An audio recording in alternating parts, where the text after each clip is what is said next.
Right now on News 9, what's next for OU star Baker Mayfield after his arrest in another football team's hometown?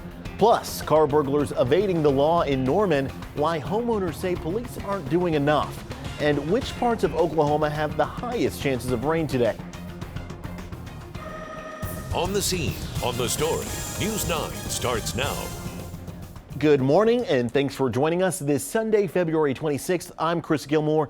Dana has the day off, but let's check in with Cassie on another cold morning. Good morning, Cassie. Hi there, Chris, and good morning. Yeah, it is pretty cold, especially in Kansas. We've got some snow showers up there. It looks like we're starting to get some areas of very light snow in far northeast Oklahoma, but that just isn't the case. It looks like surface observations are indicating that, well, those ground layers a little bit warmer. It is certainly possible that we get a few snowflakes up in that part of the state, but other than that, we're looking for areas of light rain this morning and this afternoon in northeast Oklahoma. Right now, this is our Chickasha camera, downtown Chickasha, that is. From an air-covered Skycam network, it looks like everybody is still in bed. At least 38 degrees, south-southeast wind at 14 miles an hour. It's going to stay out of the south-southeast between today or this morning and later about 4 o'clock this afternoon before that wind eventually temporarily shifts to the north and east. We're at 38 degrees right now in Ponca City, 36 in McAllister, and 31 degrees in Woodward. As we go throughout the afternoon, it is expected to be a little milder than where we ended up yesterday. However, we're expecting a lot more cloud cover, so it's not going to be a gorgeous day by any means, but temperatures still topping out to around 60 degrees. Some of us have the possibility of seeing some rain, maybe even a few thunderstorms later on today and into tonight. We'll talk about when and where coming up in just a little bit. Chris? Thanks, Cassie. Developing now, OU football star Baker Mayfield is set to appear before a judge in Arkansas tomorrow following his arrest on Saturday. Police in Fayetteville arrested Mayfield for public intoxication on a street known for its party atmosphere. The officer says Mayfield was clearly drunk and yelling profanities. When the officer ordered the OU quarterback to stop, Mayfield tried to run away and the officer tackled him. In light of past incidents with OU players, Dean Blevins says the university handles these matters on a case-by-case basis. Oh, I think they'll look at it and be thoughtful and careful with it, but I don't think that they let those things from the past involve a decision that's made on its own. Fayetteville is where the Arkansas Razorbacks call home. After tomorrow, Mayfield has another court appearance in April. So far, Coach Bob Stoops has only said he's been made aware of the incident. Investigators say a deadly house fire in Mustang does not appear to be suspicious.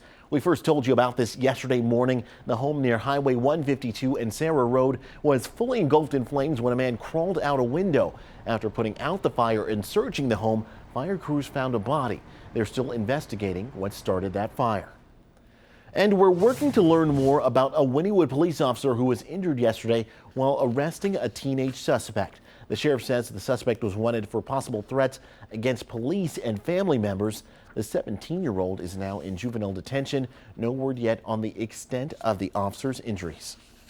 Several homeowners in Norman are on edge during a string of car break-ins. News 9's Jesse Mitchell is on the story with crucial surveillance video police are now looking at. And you'll see it just come right here, slow up, drop him off. Steve Willingham is tired of watching thieves steal from his family right under his nose. You just feel so violated and helpless. This latest theft happened just before 6 a.m. and you can see a man pull on car door handles in the driveway until he finds one that's open. After rummaging through Willingham's wife's car, we see the most detailed image of his face. He has a mustache and is wearing what looks like a light-colored ball cap underneath a hoodie and a pullover sweater. Willingham believes a group of kids are to blame. I was told by one of the times that I gave a report to the Norman Police Department that there's an adult that runs this and they drop them off in the neighborhoods. This is the fourth time the Willinghams have been burglarized, and in December, Steve's entire truck was stolen when he left it running while getting ready for work. I walk around, I was like, well, my driveway feels kind of empty.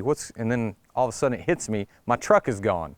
He used a GPS tracker to find his truck, but not before it was ruined. And he and another neighbor I spoke with have had guns stolen from their cars. They say the biggest lesson here is to consciously lock your doors. Make sure you double check at night before you go to bed like I normally do. last night I was pretty tired, so I went to bed. On the scene, on the story, Jesse Mitchell, News 9.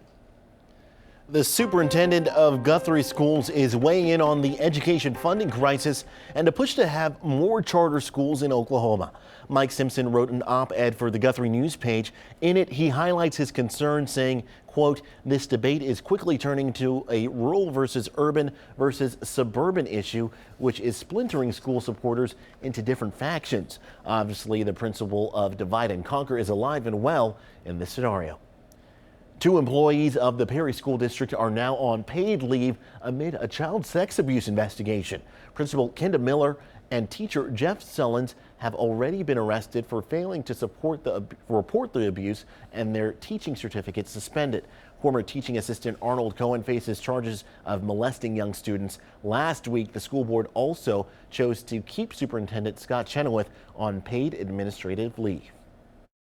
Luis, are you okay? The wife of a man who died during a struggle with the Moore police will not be fined. Luis Rodriguez died after being held to the ground in the Warren Theater parking lot 3 years ago. The city of Moore police and the Warren Theater wanted Nair Rodriguez to pay $4,000. They accuse her of trying to incite violence with the video, but a federal court ruled in her favor. In the wake of several loud, raucous town halls involving members of Congress, Oklahoma Senator James Lankford says he's planning a town hall around Easter, but he says his office continually works to keep in constant communication with Oklahomans. How do we get questions answered? We answer thousands of emails and letters. We do lots of phone calls. I go through all the phone calls that come into our office, regardless of what location that is, every single day. We do lots of interactions. We do a telephone town hall. When we learn more details about the town hall, we'll let you know. New chairman steering the ship of the opposition party. Coming up, we'll hear from the new leader of the DNC. Plus, a big playground upgrade for El Reno. But first, an Oklahoma native reveals his favorite presidents to work for while he was in the Secret Service. That's next in our Red Dirt Diaries.